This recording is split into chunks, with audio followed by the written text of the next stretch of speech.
Okay, good evening, everybody. Good afternoon and good morning if you are joining us from Australia, from in the future. So welcome to today's webinar, when I'm shortly going to be introducing you to Cheryl and Larry Ellman. So if you can hear me all right, that will be a good start to make sure that you can hear me all right. So if you can hear me loud and clear, could somebody just type in the chat box for me? Like I said, the names are going by so fast I can't catch everybody. So good evening, Julie, Phil, Kayla, Stephanie, excellent, thank you. Thank you, Julie, for letting me know that you can hear me. You might sometimes, I know Paula, hello Paula, you've mentioned that you're getting a slight echo. It does sometimes happen. If the echo becomes too much for you, you will find that a recording comes out to you and it's absolutely perfect. So, you know, our internet's working great. It's all being tested. So I'm hoping that technology does remain on our side. We have over 523 people, I think, was the last time I looked, that was registered. And so, you know, I'm hoping that we're going to have a great session tonight. I know that Cheryl and Larry Ellman have got, you know, a huge amount to share with you.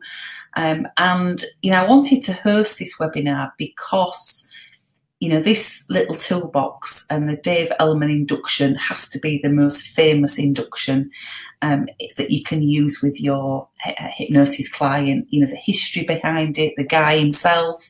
I did actually get an email from, I think it was from Calm, asking, were we going to bring Dave Ellman into the webinar? Was I going to somehow be able to, you know, resurrect him? And I might have a go at that a little bit later on. We could try a bit of a seance. If you have any problems with your sound, you know, then just refresh your screen. It should bring you back into the webinar. And do make sure at your end that you haven't got anything that's sort of going. So great to see you online this evening. So before we start, you know, do make sure you're comfortable, you know, got a glass of water, you know, grab a pen and paper if you'd like to take some notes down. And I would recommend that you switch off any distractions, you know, Facebook, put your phone on silent, and have this opportunity to learn as much as you possibly can. So those of you, I think most of you know me, but those of you who don't know me, my name's Sheila Granger. I'm based in the UK, and I'm probably most known for the Virtual Gastric Band programme. I speak at conferences around the world. I met actually Cheryl and Larry for the first time in London, probably about 9 years ago now, 8 years ago perhaps. And we were both speaking at the same conference, and our paths have crossed, and I've become very good friends with Cheryl and Larry because we tend to meet up at conferences in other countries. So it's always great to go to a conference now because you know people, you know you're going to see those people again, which is always really nice. So I've trained around about 2,500 practitioners in 9 countries. I built a hypnosis practice from a standing start of 35 to 50 clients a week. I wouldn't necessarily recommend that as a business model, but what it did give me was hundreds of hours of client experience. And what I like to do now is, as much as possible, help other therapists build their practice, you know, gain new skills. And I like to take hypnosis into areas where perhaps it's not quite as well known. So I developed a program that you can take hypnosis into schools and colleges. And, you know, I work with sales teams, helping them sell more, car dealerships, you know, a huge amount of different areas. And what I love about our profession and our skill set is that you really can take it anywhere. If you look at changing how somebody thinks and helping them perform better, well, that can go into just about every single area, every single business. So I'm delighted that you could join us this evening, and it's going to give me great pleasure in a minute to introduce you to the great Larry and Cheryl Ellman. Now, Larry is the son of Dave Ellman. For those of you who are not familiar with the Dave Ellman induction and the work of Dave Ellman, and Dave Ellman, we should really, he's on a parallel, with Milton Erickson. They, were one of the great godfathers, if you like, of hypnosis, and to where our profession is today. So Larry is the son of Dave Ellman. He's an educational counsellor for 9 counties in North Carolina. He's a lecturer and a writer, and he's taught the methods of his father, Dave Ellman, internationally. And he's always a very popular speaker at hypnosis conferences around the world. Cheryl, his very dutiful wife, is the president and marketing force behind the Dave Ellman Hypnosis Institute. She's a master trainer of hypnosis. She also teaches the Golden Method of Sleep Talk. BS, she's got a Bachelor of Science in Education and Special Education. And Cheryl's on a mission to get Larry to share all his first-hand experiences of his father's work. And I think that's where the key is, really. It's about having those first-hand experiences of Dave Ellman. So we've all got, huge amounts that we can learn from these very good people. So I'm hoping that I'm going to introduce you in a moment to Larry and Cheryl. But the things that we're going to cover today in this webinar, we're going to be on this call for about an hour, and then we're going to be opening up for question and answers at the end. So we're going to give you a little bit of Dave Ellman history. Who was Dave Ellman? What did he achieve? And how he developed hypnosis techniques. We're going to cover a bit about bypassing the put my teeth back in, the critical faculty and establishing selective thinking. We're going to consider, why you should test that your client is in hypnosis and ways to ensure that testing does not fail. We're going to look at how you can achieve hypnosis in under 5 minutes and those all-important steps of the Dave Ellman induction. And what I thought would be really useful, because it is so relevant today still, was how Dave Ellman himself engaged the medical community and taught physicians, dentists, about hypnosis. And certainly for my practice, I built my practice in a doctor's surgery, so I do really understand the importance of how we can engage the medical community and generate referrals from that. So, we can have the best skill set in the world, but if we don't talk to the right people or market ourselves in the right way, it's how we gain that traction and that credibility. And then we'll open up for question and answers at the end. So I'm delighted that, people have been joining us from all over the world. Amitabha, great to see you from India.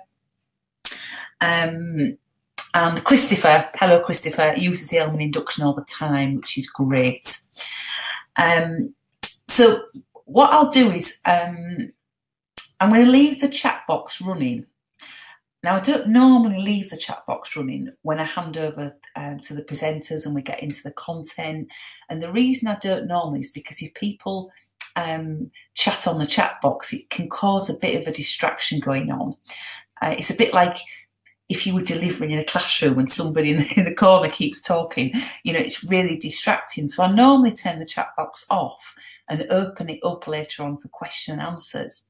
But I have a little bit of a fear about doing that, because the last time I turned the chat box off on a webinar, it seemed to crash the webinar system, which I don't want to happen. So please, if you can not type in the chat box until we open up for question and answers, just write your questions down and I will make sure that they're all covered for you. We are here to help you as much as possible tonight.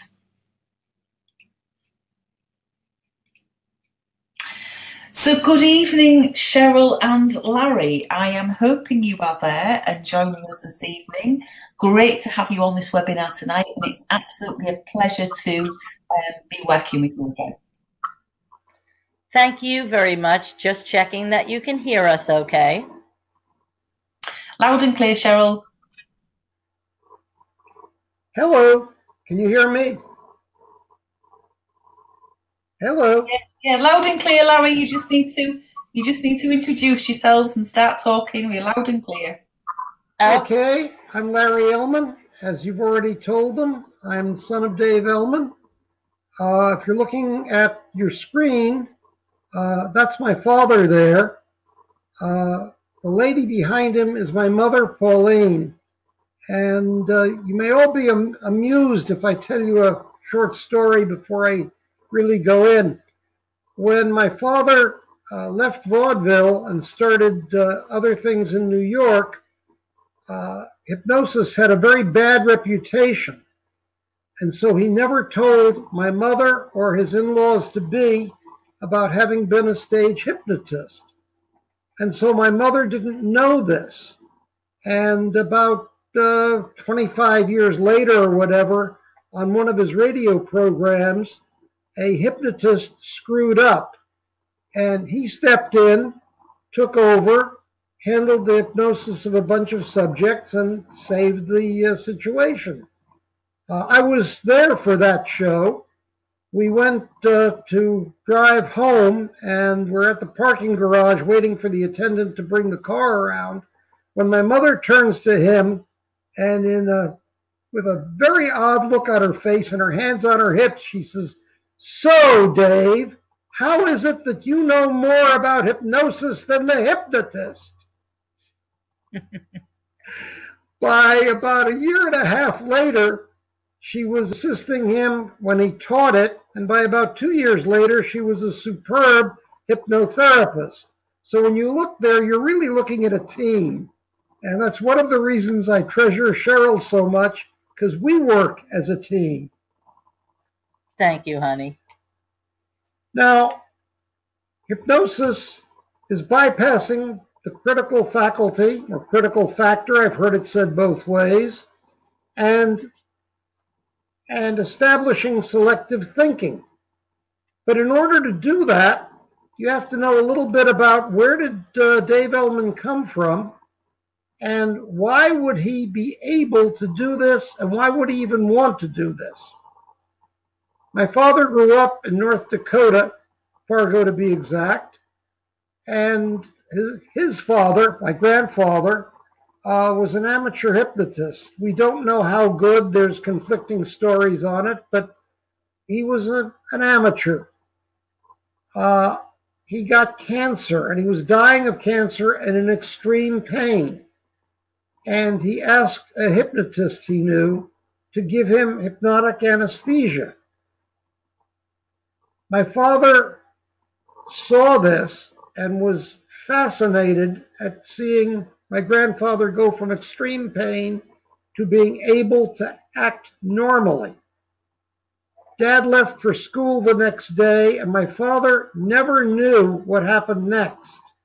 What happened next was my grandfather got on a railroad train to go collect some money from one of his customers, and he died on the train.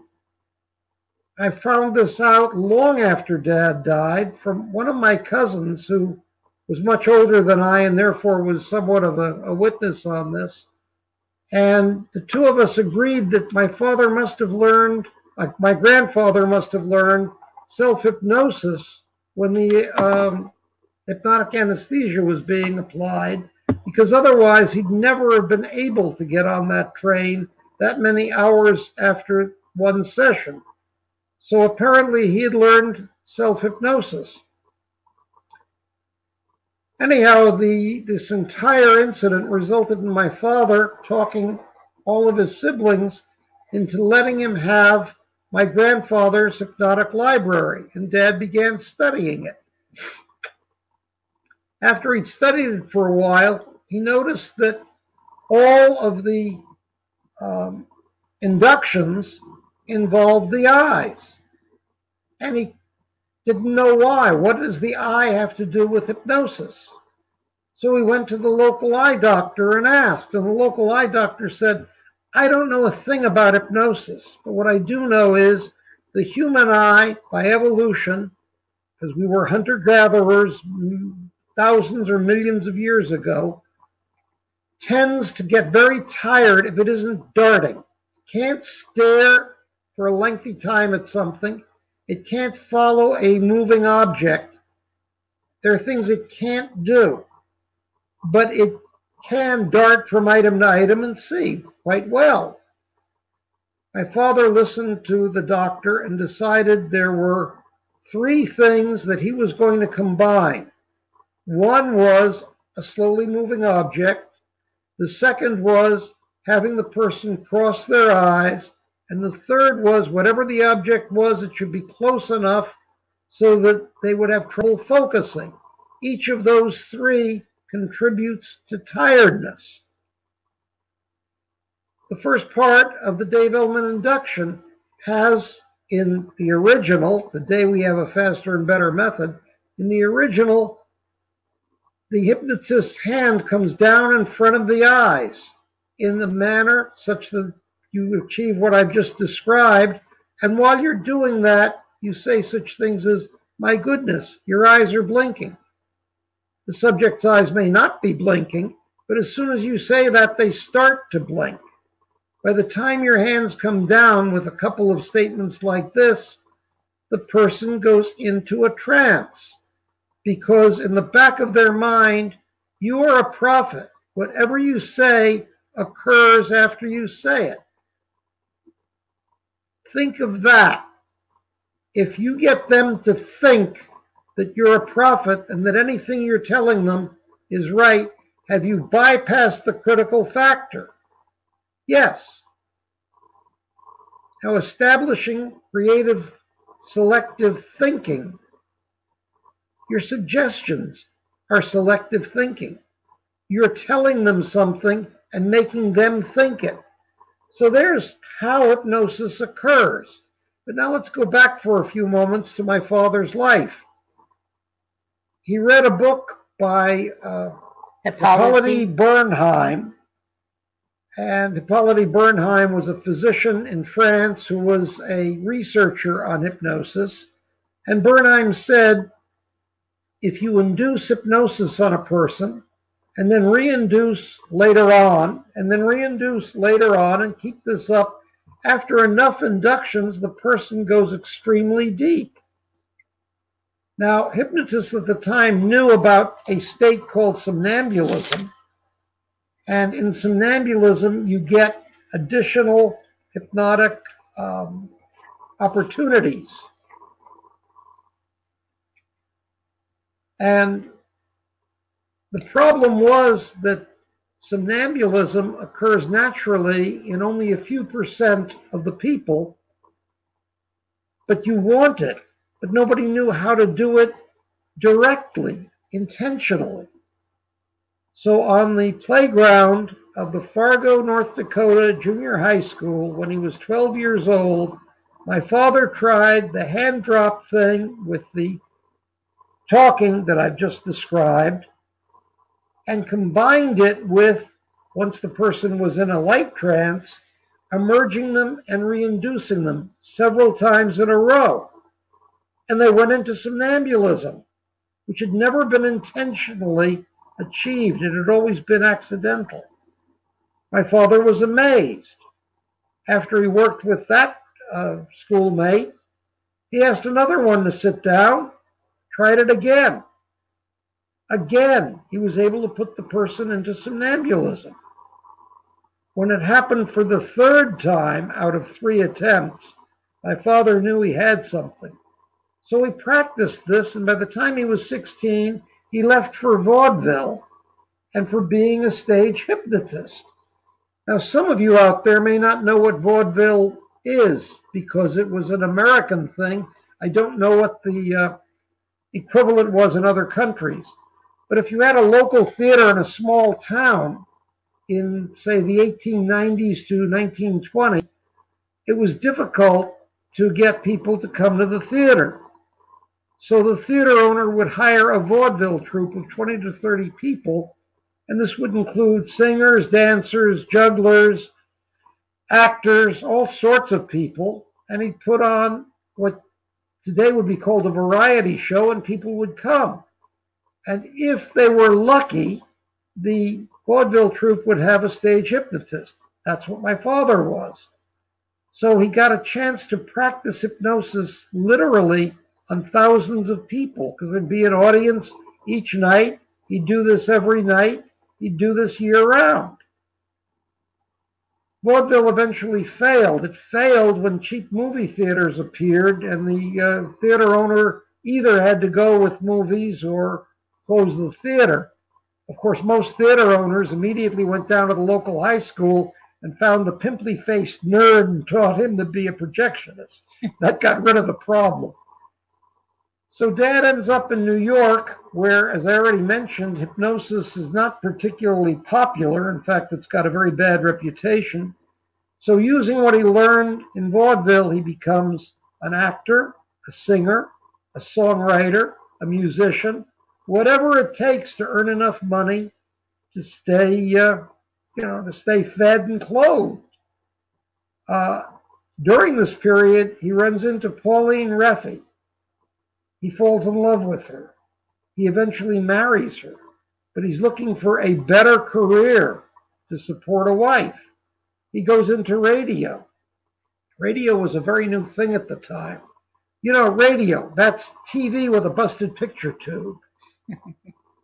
Well, eventually he becomes a radio producer and director, and within the radio community, he's very well known and very respected, but the general public doesn't know him at all.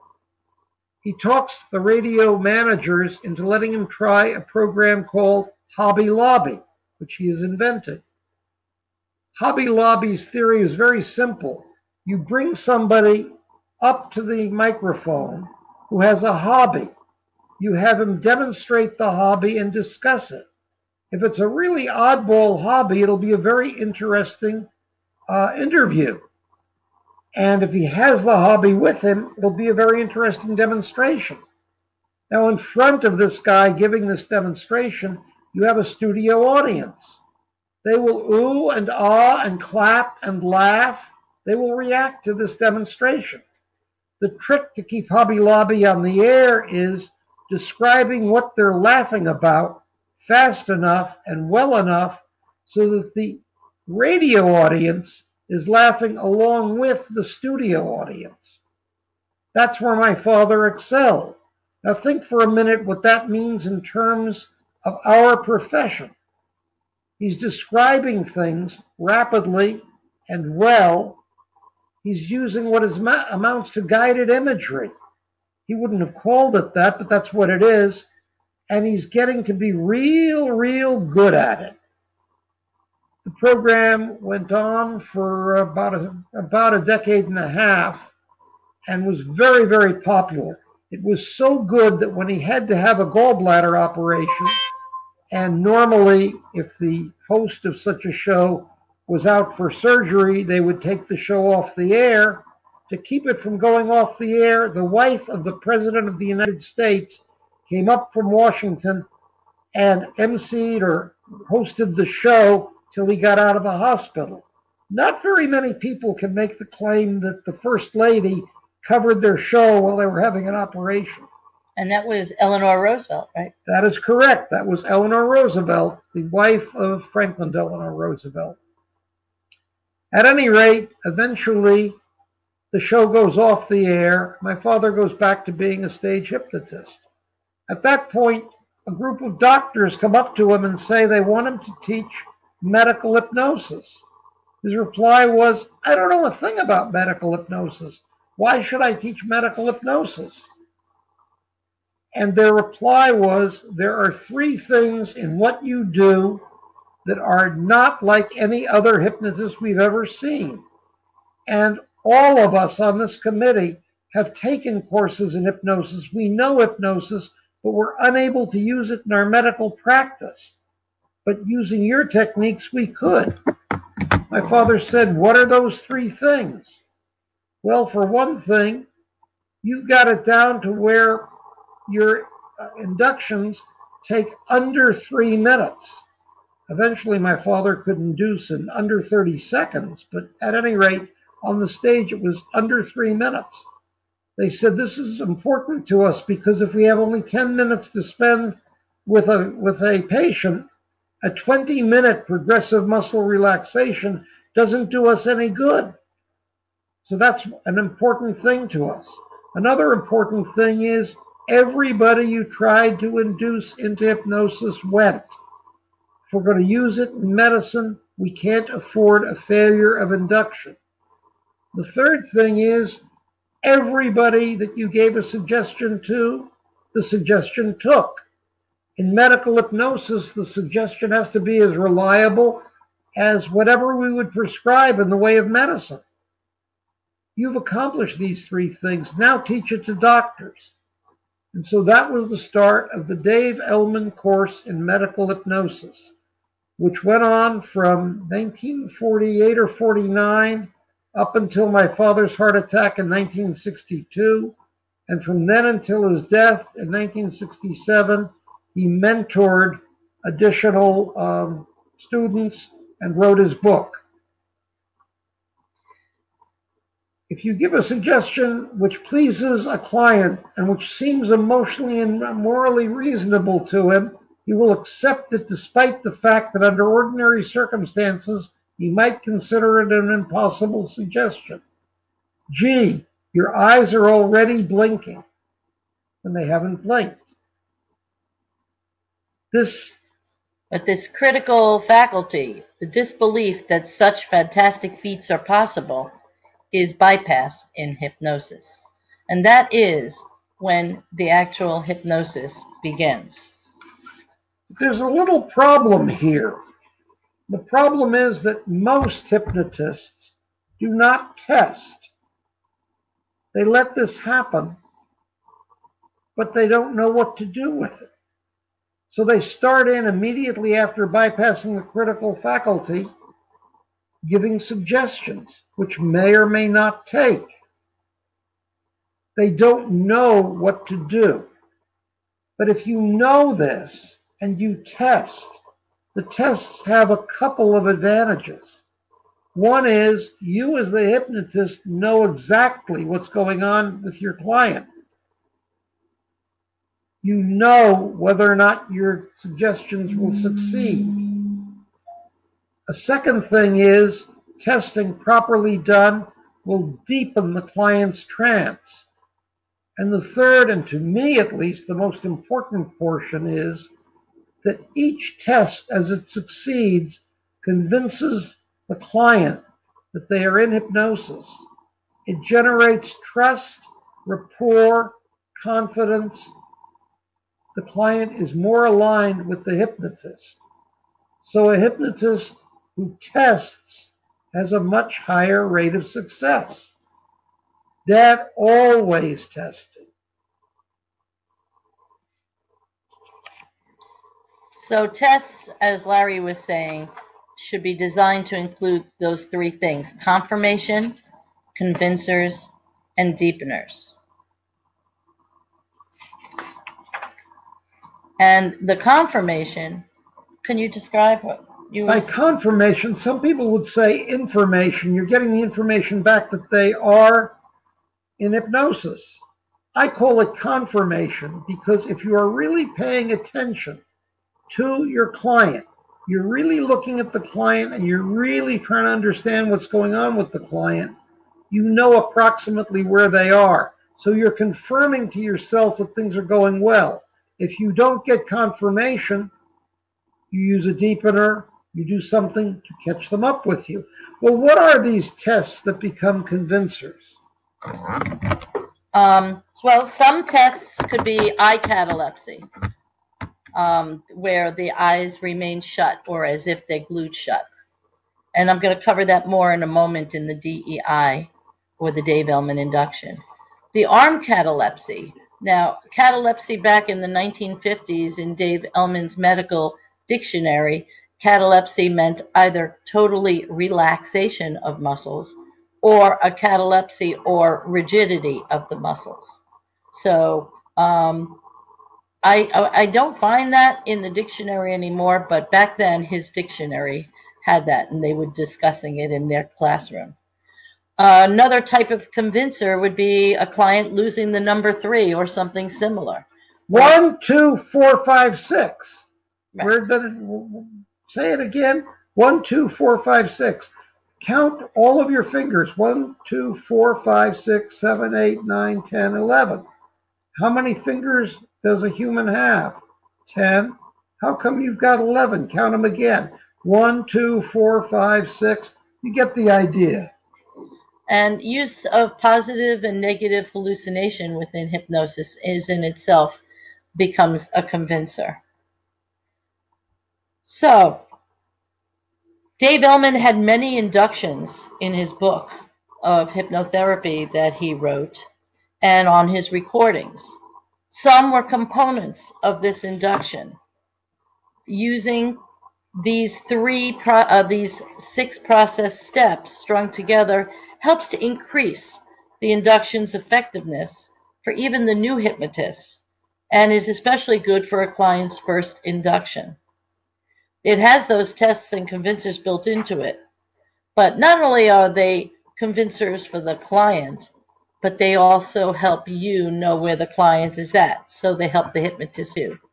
So now, the Dave Ellman people write to us all the time, what is the script? What are the magic words? There is no one particular script, but putting together process steps has helped. And if you, throughout Dave's work, you see him using similar processes all the time. So we've just created these 6 process step outline to help you to look at the Dave Ellman induction. So first is catalepsy of a group of small muscles by suggestion. So this is commonly called eye closure or eye lock. The eyes are most normally used, but it could be something else also, like the fingers or the tongue. Suggestion is key to the steps of the Dave Ellman induction. Phrases such as, relax your eyes so completely, or prove to yourself, or test when you are sure. This is the point of the bypassing the critical faculty. And you usually see them in their face, they sort of smile because it's an unusual feeling. The next step of the process would be just a short little comment of relaxation suggestion. For example, take that feeling of relaxation from the top of your head all the way down to your toes. Let me point something out. My wife is a genius at times. I'd always used that second step. My father taught it to me, and I never bothered to ask myself why he always wanted it in there. My wife looked at this and said, well, in step 1, you're having them unable to open their eyes.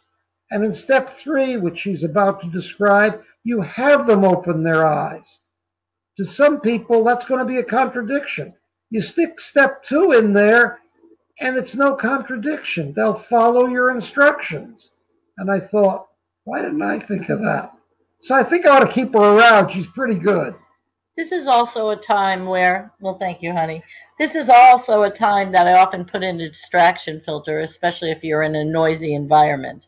So it might be like in our place, when it's sort of like Archie Bunker in All in the Family. If somebody flushes the toilet upstairs, you hear the water rushing through. Or so any of the sounds that could happen, the cows mooing next door, or I had an office that was right next door to a salon at one point. It was the sound of the hairdryer. Whatever those distractions could be, if you put in a filter that any of those sounds at all will just help that client go even deeper. That really helps. In fact, the sound of my voice will help you go even deeper too. Now, is it true if somebody says the sound of my voice is the only thing you're going to hear? That would not be true, because it is actually a contradiction. Of course, they're going to hear other things. So you want to keep it where it's something believable. So the step 3 is fractionation.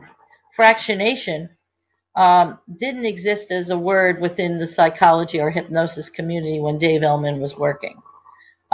He called it 3 trips or 3 visits to Bernheim, which goes back to what Larry was saying about Bernheim found that they went faster and deeper with each hypnotic induction, and that's how Dave got the idea of bringing them together. Again, the eyes are the predominant method here, but you can use fractionation, other types, which we go into also during our classes. It's traditionally done 3 times. It could be done less, it could be done more, but you want it to be where they get the idea, but at the same time, you don't want to bore them. And other means of fractionation can be used. So that's fractionation. And basically what you're doing in fractionation is you are taking them deeper and then emerging them somewhat, taking them deeper and emerging them somewhat. Each time going deeper and faster, and perhaps as much as 10 times deeper for maybe one, doubling one, the depth for the next, or as deep as you like. You want to keep those suggestions believable. I've heard sometimes it being said, and you're going to go 100 or 1,000 or 1,000,000 times deeper. That's difficult for a client to imagine. So you want to keep it where it's something that they may be able to envision. So that is fractionation. You can, again, using alternatives to the eyes, you can be lifting the arm 3 times or dropping the hand 3 times. And then you go to step 4. Before you get to step 4, let me insert one comment here. When she says alternatives, as in step 1, step 4, or step 3, remember, sometimes you may have a blind client or an amputee or whatever. So the result is when we say there are alternatives, there are alternatives. Okay, so step 4, there's catalepsy of a group of large muscles by suggestion. So commonly called the arm drop. And this could be relaxation or stiffness or that tightening, as I described before, that catalepsy. Most people do it as an arm drop, where the arm is loose and limp, wet like a dish rag. And each time the hypnotist drops that hand on the client's leg or the arm of the chair, the suggestion of going deeper or doubling that relaxation is taken. You can also use the rigid arm, which is what has been done more in stage. And it's also, I have found it useful working on Skype. I can't physically lift their hand and drop it, but I could use the rigid arm. And also in doing a group element, I use that same process. So the 5th process is amnesia by suggestion. This is commonly referred to as losing the numbers. Amnesia by suggestion is the actual goal of this process, but it's not really about the numbers. Other sequences can be used. The carrot here is for the client to feel this wonderful feeling of sensation of mental relaxation. And that is the carrot, because they're going to feel so incredibly good with that feeling of mental relaxation. With each number, they're going to double that sense of relaxation. And giving some sort of threshold for them to reach, perhaps by the time you get to 96 or 97, or perhaps before, the numbers will just fade away. And let it happen, and it will happen. So confirmation from the client that they're gone can be done by either asking, are they gone? Or I like to, rather than keep asking and asking, I like to just have them nod their head when they're gone. And then I put it on them to take their time to go and continue. And also, we have troubleshooting all these different steps. So let's say a client was continuing to count. Well, we teach several troubleshooting methods of having them let go of those numbers and getting amnesia for them. So Dave states that they are in somnambulism when this amnesia is obtained. So we add an additional deepener. And the reason we do that is because every time your client breathes in and out, their depth of trance is fluctuating and going up and down with it. So if you add an additional deepener, it could be any one of your choice. You move the entire process down past that line of where somnambulism begins and medium trance ends. And while doing this, you can choose any one that you like, and not only deepening at the end of this DEI or Dave Ellman induction, what he called his 3-minute routine, not only then, but throughout your entire session, because it also helps you to see where they're at. So the Dave Ellman induction is widely used because of its reliability. And there's so many troubleshooting techniques that one can learn to build the hypnotist or medical person's confidence. So, so this is just a little bit about how the Dave Ellman induction works. And the Dave Ellman induction is only a small part of Dave Ellman's methods. For example, so I think we have plenty of, for examples that we need to go into, but I do believe that we need to turn this back over to Sheila. So, and then we'll have plenty of questions people ask. So hold on one second, and we're going to pass it back to you, Sheila. Yeah, thank you, Larry, Cheryl. All great information. And I thought what I'd do as well is for the people who are registered on this webinar, if it's useful for you, I will, in one of the emails that comes out, I think it'll probably come out to you on Saturday, I'll attach these webinar slides as well. So if any of you got sound that's breaking up a little bit, then, you know, the recording will be perfect. It's loud and clear at our end. So sometimes it's just people's own internet connections, but I will attach the slides to it as well, so you can listen again in your own time. And sometimes, because the screen is quite small, the slides tend to be sometimes a little bit difficult for people to see. So I will include those slides with it as well, so you've got those. So for those of you on the call, Mark, hello Mark, has to use the Dave Ellman induction more than any other method. And the hand drop and the number lot really convince in his experience. So before we sort of move on a little bit further, if any of you do have any questions, then do type them into the chat box. Now is the opportunity to ask Larry, Cheryl, any questions that you might have of what we've talked about so far tonight.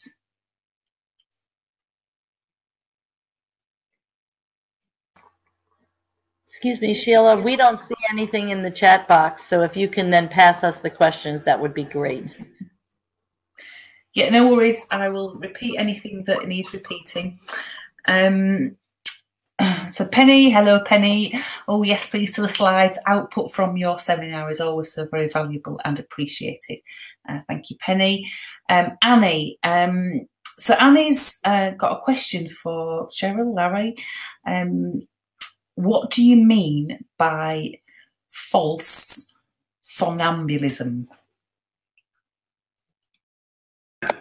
False somnambulism, also known as aphasia, occurs when somebody hasn't really entered somnambulism, but they've just decided not to answer your questions. The result is you say, "Are they gone?" and they don't answer you. They're not really into somnambulism.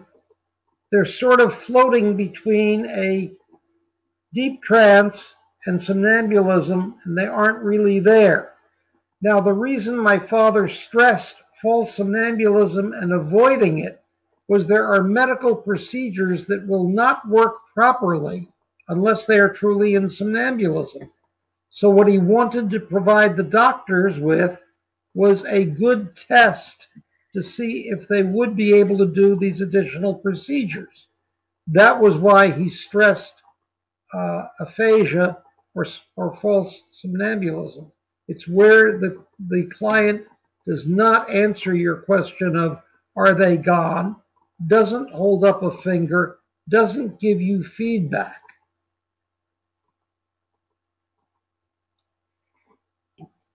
Thank you, Larry. Yeah, thank you.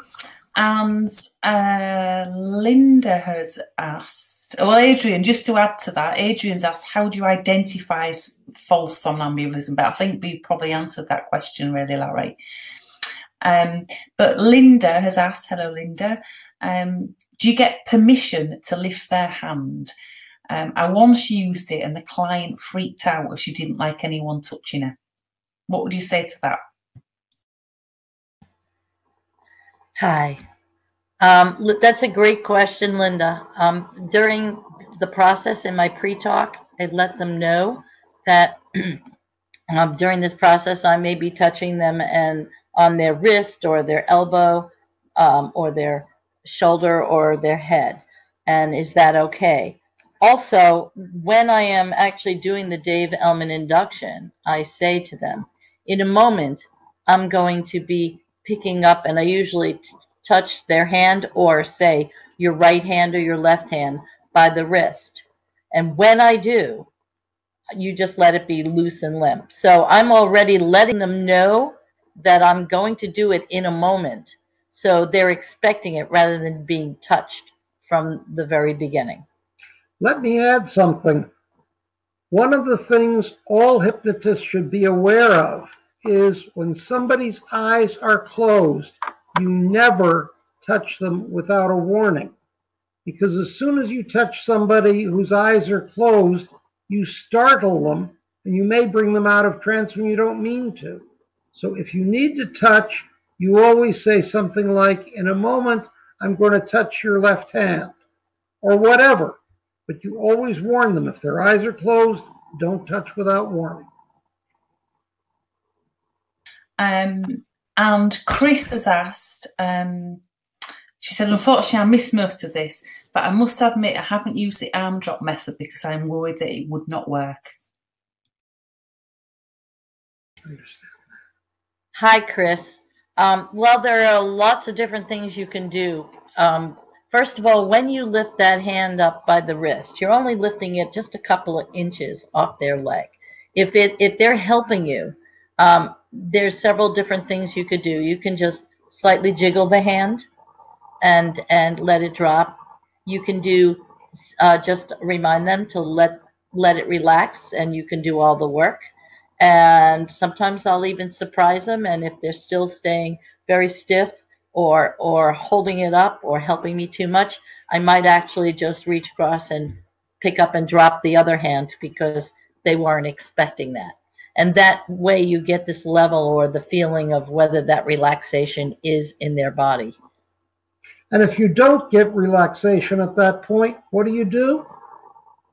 You go and you add other deepeners, you distract them, then you come back later. Yeah, thank you both. Hope that's helped, Chris. Max said aphasia is really interesting. Chris Russell, hello, Chris, said that your seminar has been the best seminar yet by a long way. I've used Dave Ellman techniques for over 30 years and have recordings of early wire recordings of Dave teaching. Great to hear.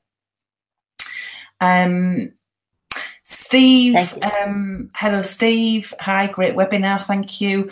My question is, does suggestive hypnosis work without achieving somnambulism? Larry, Cheryl. Yes, it does. For example, I would not need to go to somnambulism if I needed say a young child to pull a splinter out of a hand. I would go simply to light trance, give them anesthesia, pull it out. I can even do something like that in waking hypnosis without achieving a trance. What else can I do without going to somnambulism? I can assist a person who's having test anxiety before a final. I did that at MIT repeatedly. In fact, there was a student at MIT who, at our 50th reunion, said he'd have never graduated from the place without my help for his finals. I didn't use somnambulism. I simply relaxed him and got rid of his anxiety. If his anxiety had involved some sort of trauma, yeah, then I'd have had to go into regression and all sorts of other things. There's a whole bunch of things you can do without going to somnambulism.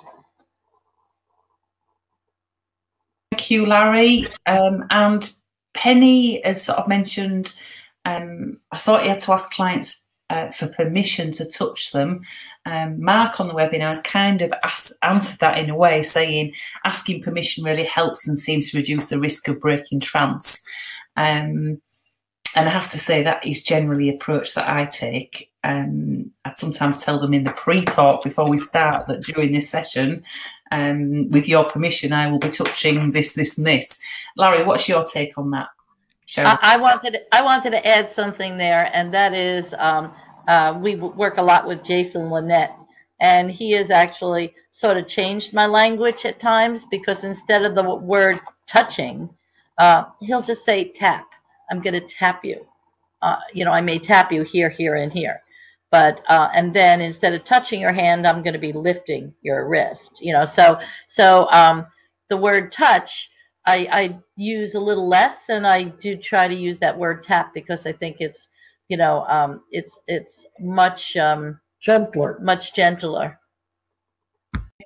Thank you. And Dean, hi Sheila, sorry to interrupt. I missed most of this fascinating subject due to connection problems. Some point, can you confirm I can listen again? Yeah, Dean, it'll come out to you on a replay email. Just watch out for the email. I think that will probably land with you on Saturday. I just wanted to avoid sending things out to people on Easter Friday. Linda has asked many times, so she's very keen. Linda has asked, can you do long distance hypnosis?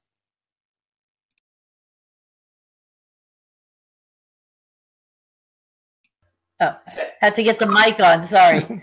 Yes, very definitely. We've done hypnosis over Skype, even between continents. It is possible to do hypnosis over a telephone, but I'm very hesitant there because I like to have feedback in the form of seeing the client. Also, in neither case would I recommend doing it unless you already have had some contact with the client. Like if it's a totally new client, I won't do either of those. But if I know the client, sure, you can do it by long distance. One of Cheryl's very close friends, they've been roommates in college. She did it over Skype from several hundred miles away. It was the first time she'd done distance. And one of the problems on that one was smoking cessation. And the suggestion for that actually took effect several days later. It was humorous, but we don't have time to go into the humor. I also wanted to say, on a regular basis, we visit classrooms around the world via Skype. And often when we do that, I do a group induction on the entire group there from here in North Carolina or wherever I am. And most often, everybody in the room goes into a nice trance. So that would be definitely long distance. Yeah, thanks. And I can add to that, to be honest with you, most of my client load is long distance. I use a platform called Zoom now, and which is very stable. It's actually more stable than Skype to a certain extent. So it's very doable. And some of those long distance clients can turn into your dream clients. I had a lady I was working with via Skype. She was in Florida, and her internet connection kept breaking up, which isn't great, obviously, to do a hypnosis session. And this lady said to me one particular day, I need to get my husband to send you some more money. And I said, well, actually, he doesn't earn me any more money because we haven't done the sessions we're supposed to do yet. To which she said, well, why can't I just pay for you to come over here and do the sessions? And I said, well, that would be quite expensive. And she said, I know, flights, time away from your business. Well, just put me a package price together.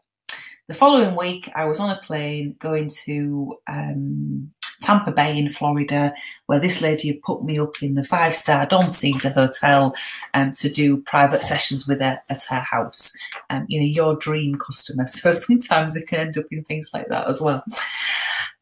So going back onto the questions, Ron has asked, hello Ron, Larry, Cheryl, how do you recognise an Esdale state when doing this induction?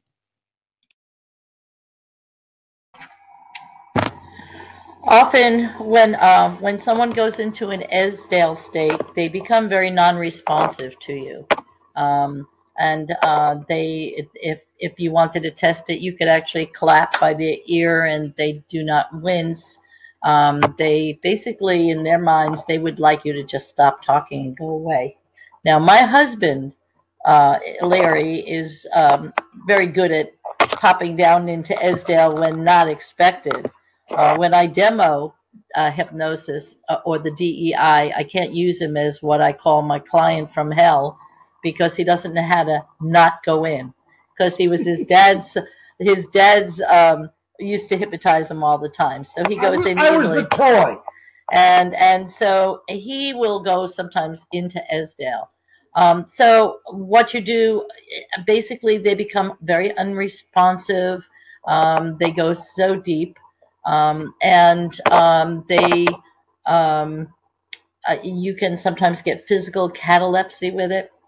One of the things we teach is how to use, I use the vote deepener as one of the deepeners that I use to modulate trance, to help bring them up from trance and maybe not go down as deep or go down deeper. And so we teach that during our class too, VOGT, the vote deepener. And I'm not sure exactly of the German pronunciation.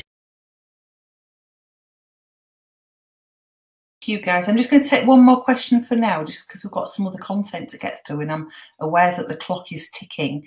Alan in Hampshire, hello Alan in Hampshire. What do you do if a client does not lose the numbers quickly? We have several versions of troubleshooting for numbers,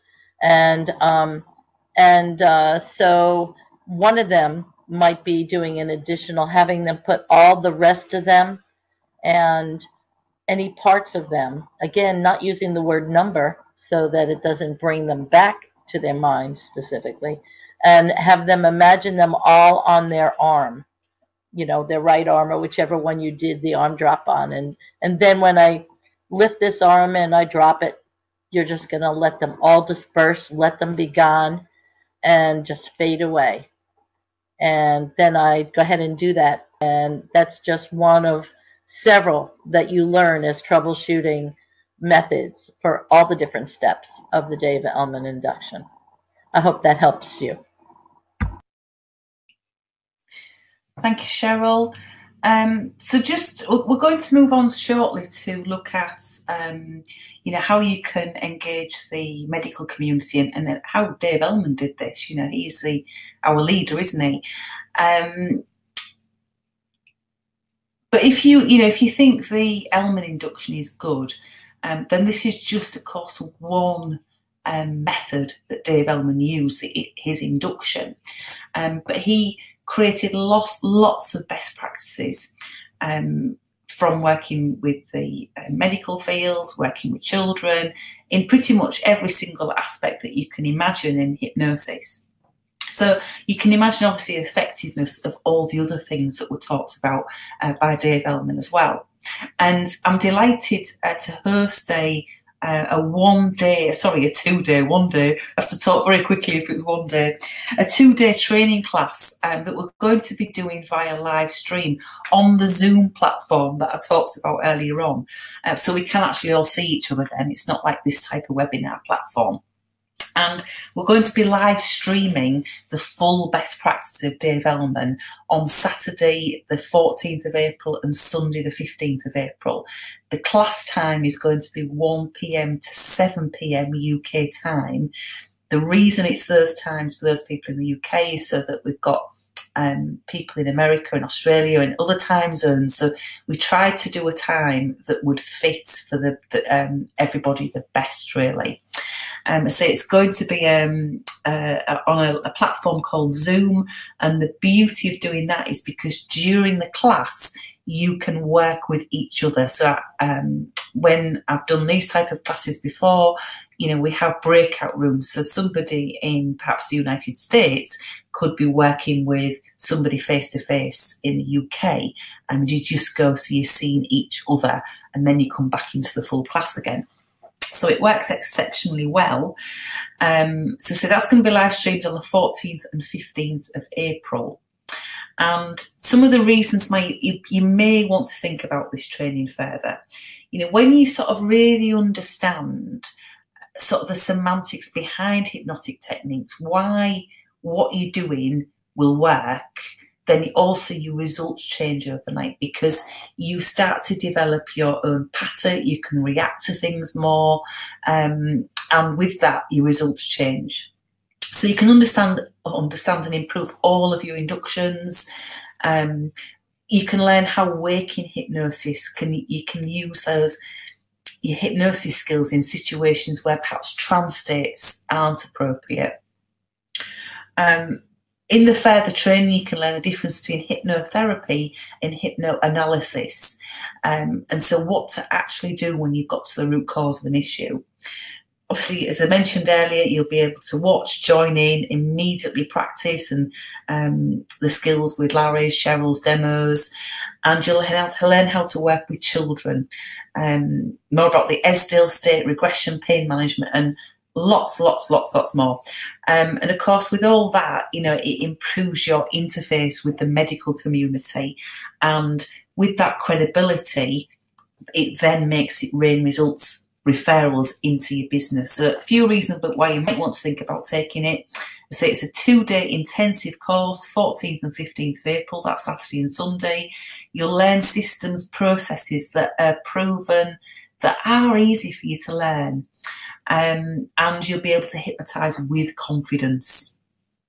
Of course, it comes with a course certification, and there'll be bonuses that we've put together that are valued at £434 if you pay a deposit before the 5th of April on it, or before the first 30 seats on this class go. Now, I don't generally like to put things like that on training courses, but we've had, to say, 525 people register their interest on this webinar tonight, so I think it's going to be a fairly full class. But the bonus is you get a 4-DVD set of the best practice of Dave Ellman. You'll get some rare audio clips of Dave Ellman teaching physicians, and there's just so much we can learn from listening to those type of audios.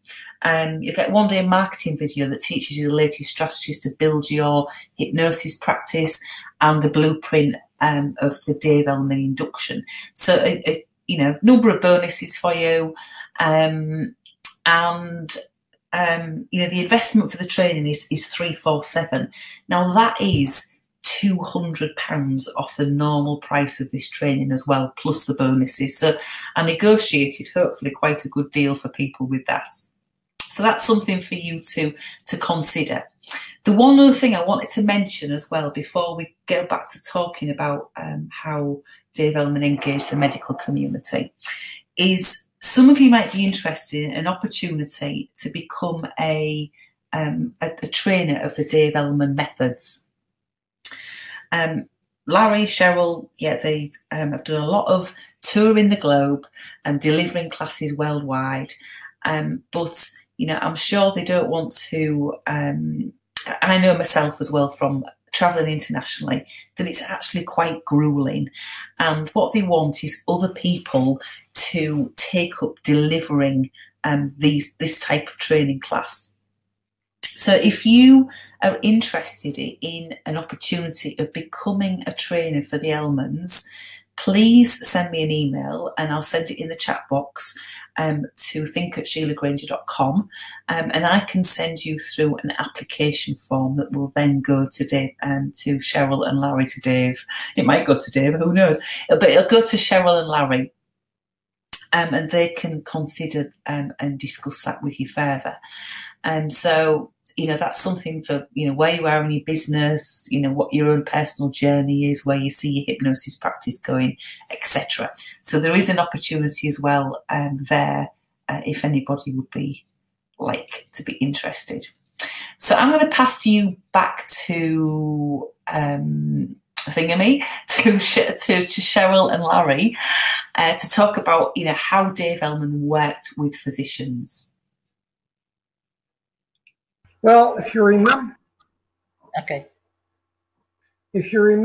from my description of his life, he was approached by a committee of physicians. So he was starting out in his first couple of courses, actually with the support of the local medical society. Then the National Medical Society got wind of this, noticed that he did not have an MD, and proceeded to say, "This can't go on." But by that time, he had a waiting list. So once he had a waiting list, working with physicians was relatively simple. However, bear in mind some things if you go to work with physicians. One is physicians have amazingly huge egos. Be careful that you don't step on those egos. Another is there are laws. There are things the physician can do that you can't do.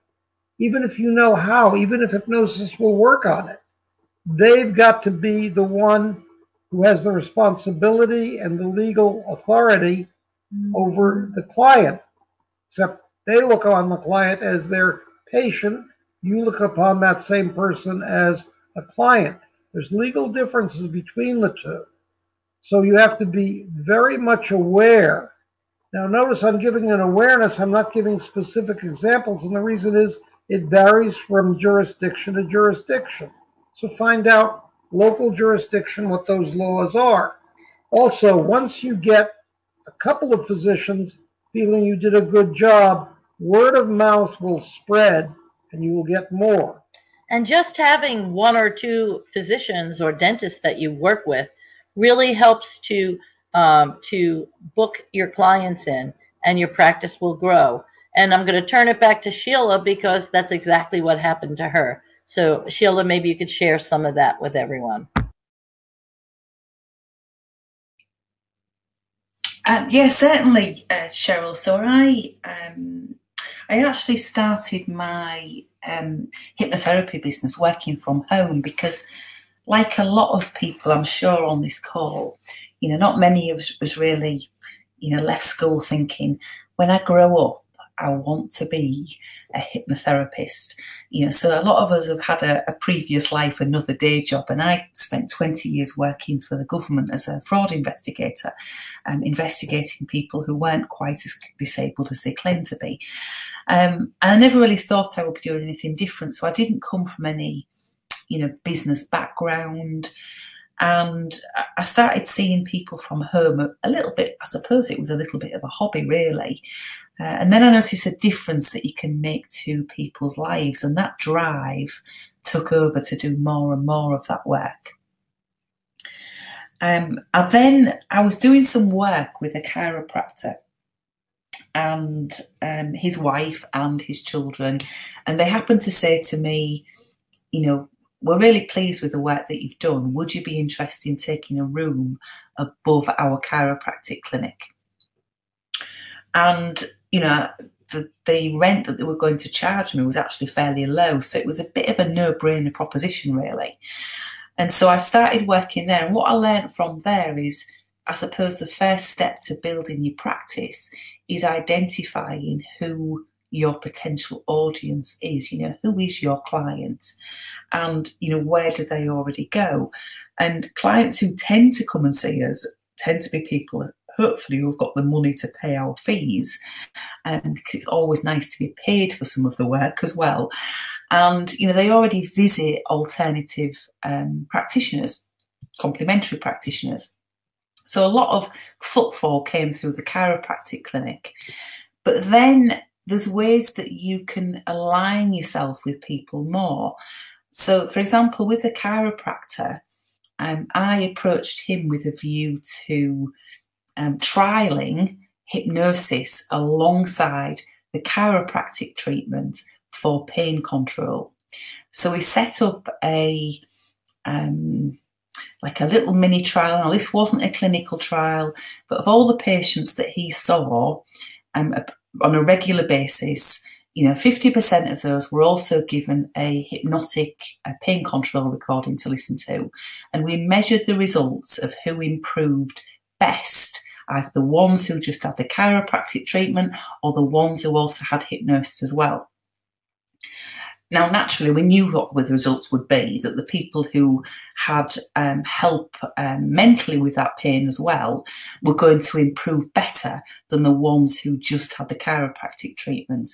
So that resulted in a joint press release, joint radio interviews, etc. So it was an alignment with somebody who is viewed to be more medically orientated. With the virtual gastric band, I then actually moved my practice into a doctor's office, and so I could regularly discuss cases with the doctor. It might have been about somebody's medication, the virtual gastric band program. The doctor said, would I be willing to trial it with his patients who had been refused gastric surgery? So that was another alignment with them. I then went on to get clinical trials, but it's really about whoever you're going to go and talk to, it's about speaking the language of those people. And also thinking about what you're going to talk to them about. What is it that's already in their world and you understand? And by that, I mean, if I get opportunity to go and talk to a group of doctors and we're going to discuss type 2 diabetes and what can be done to help that, I'm talking their language. I'm not talking hypnosis, I'm talking type 2 diabetes, and that's what they understand. And I'm talking about a solution to that issue. And they might say, well, that's very good, Sheila, we can see how that might help our patients. Is there anything else that hypnosis can help with? And I can say, well, yes, got a strong evidence base behind it with pain control, and I can quote medical evidence trials that have been used with it. IBS is another one. And they might say, yeah, that's very good, Sheila. Is there anything else? And I say, oh, well, yeah, I do that past life regression stuff as well. Well, I've immediately just turned them off because that's not in their world, is it? So we've got to think about the language that we're using and, how it is that we're describing what we do. And the reason I got the virtual gastric band clinically trialled is because as a profession, although there is a lot of clinical evidence behind hypnosis that dates back years, I think as a profession we have to keep putting that in the public eye. So the more we can align ourselves with the medical profession, the more research we're seeing to do and continually do, the more our profession, we raise the bar of the profession and we keep ourselves aligned with the medical profession as well. I'm hoping that's of some benefit.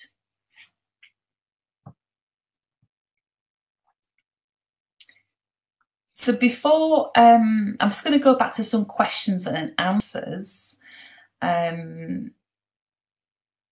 So Sherry has asked, Sherry, if you're still on the call, when the client is in aphasia, how do you get them into I can't get my teeth around somnambulism. How do you get them into that, Larry, Cheryl? I have a general solution to problems in hypnosis sessions, and that is anytime you run into a problem, I don't care what it is or where it is, you back up, distract, deepen, and then try again on a parallel path. What I mean by backup, get out of wherever you are politely and without losing them. You distract them into thinking about a different subject. You then put a deepener, and then you go back in with a different test. Let's say we were having trouble on losing the numbers and I thought I had aphasia. I might go in again after I've done the distraction and deepener thing with having them do the days of the week or the months of the year or something else. The point is I would be approaching it differently, but after I've distracted and deepened. Another thing that I might do is if you feel they haven't really lost the numbers and thus thinking that they're in aphasia, you can always, or sometimes I will have their conscious mind continue that chore or that task of counting, and have their subconscious or unconscious mind listen to me. So you've given their conscious mind something to do because it's really the unconscious or subconscious you're speaking to within the hypnosis. And so I just wanted to share that. And it depended, unless you're doing like a major medical procedure, you could probably just continue on and continue using deepeners also. Thank you both. I'm just flicking through to see if there's any other questions that I might have missed. Scott, I missed this earlier on. Again, we were talking about long distance hypnosis. And Scott was asking about the legal aspect of this. And in particular, he was asking about the legal aspect of hypnosis across different states and countries, as each state in the US has different requirements to practice. And I understand that, Scott. And of course, we also have countries, there are still a few countries where hypnosis is illegal. Now, I would never recommend that we do even distance hypnosis in a country where hypnosis is illegal, because in the ones where hypnosis is illegal, they tend to chop your head or your hands off, you know, or and so I think that's a risk too far. But when you're doing distance hypnosis in a country where hypnosis is legal, if you have concerns that, you know, you have to be, I don't know, a medical doctor or psychologist to practice hypnosis, then I would still send something in advance to the client to say that they understand that you are not a medical doctor or a psychologist, that you know, that you are going to use, in fact, you could even say instead of hypnosis, you could pretty much say you're going to use relaxation skills or focused attention, or you could really call it anything that you want. But I don't think there's any court really that's going to drag you across the state if that client is signed to agree to the work that you're going to do. And I think also you've got to think about, it's, you know, I always think about, you know, a risk element, you know, what are the chances of something happening with this really? What would your views be that on, Larry and Cheryl? You're in the States, so you might actually have more experience of this than me. I just do it and probably without thinking about it too much. I agree. There is still an intake form that I have them do and an agreement. And so I would have that paperwork, the same thing in my hand. And I think in general, just staying within the realms of what we're allowed to do in hypnosis, following a code of ethics that we've been taught. And if you're working with something that is more medical, that you're working within possibly conditioning them for lessening their stress, so that it would complement something that's going on physically with them, you can always get a referral from the physician saying that there's not seeing any contraindications for you to do some de-stressing or whichever thing that you're doing with them. So you can always go that way too. I totally support what Cheryl just said. I'll add a short thing. One of the items that I cover in my portion of our joint course is ethics. There are agreements or ethics for each of the major hypnosis certification organizations. And I've read all of them, and they all basically say the same thing. And at least in the United States, most of the states have contracts or agreements with most of the certification organizations that if you stay within the code of ethics, they're not going to come after you and bother you. And I always stress to my students, therefore, read those codes, learn what the limits are, and watch them very carefully. You'll find that if you do this, you don't have a problem, but you must make sure that you do this. I hope that helps. Yeah, and I think some of the words that both Cheryl and Larry use then are key, really, in that if we work as professionals and we work to a professional standard and we work with integrity and we work from the right place and we treat other people how we would like to be treated ourselves, then really I don't think we can go far wrong. So, but mentioned earlier, I wouldn't work in the countries where hypnosis is illegal. So I'm hoping that's helped. So I'm going to have to draw this webinar to a close shortly. Has anybody got any final questions or any comments that they'd like to make about the webinar this evening? And also, you're all very much invited. I have if you're not already in it, I run a Facebook group called Hypnosis Success. From time to time, I also send out awards to therapists for, most inspirational work, etc. And when that happens, I also get my PR team to write a press release that you can share with your local media, because I think it's great to share our success stories with hypnosis and the difference that we make to people's lives. So if you're not already in that group, if you send me a friend request, become my mate, and if you send me a friend request, find me on Facebook, Sheila Elaine Granger, and then you need to send me a PM, private message, to add you to the Hypnosis Success Facebook group. Add you to the Hypnosis Success Facebook group. If this is the first, some of you will have been on these webinars before, but I run these on a regular basis. And for those of you, I've forgotten what I was going to say now because I was too busy reading a message on the chat box.